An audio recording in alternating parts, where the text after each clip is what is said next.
భీకర ధ్వని గల మార్గమునందు నన్ను స్నేహించిన నా ప్రియుడవు నీవు.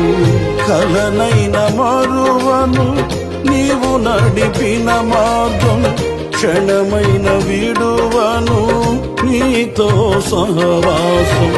కలనైన మరువను నీవు నడిపి. నేను బాగోలేదని నన్ను ఎత్తుక్కుంటూ నా దగ్గరకు వచ్చి నా కోసం ఏడ్చి, నా కోసం దెబ్బలు తిని, నా కోసం నిందలు అనుభవించి, నా కోసం చచ్చిపోయి నన్ను బతికించడానికి నా కొరకు ఆవిరైపోదు. ఈ స్నేహం కన్నా ఈ డొక్కి స్నేహాలు నాకెందుకు? అందుకే నా ప్రభువే నాకు చాలు, ఆయన వాక్యమే నాకు చాలు. ఆయన లేకపోతే ఈ రోజు నాకు బతుకు లేదు, ఆయన లేకపోతే ఈ రోజు నాకు మనుగడ లేదు, ఆయన లేకపోతే అసలు నేనన్న ఉనికి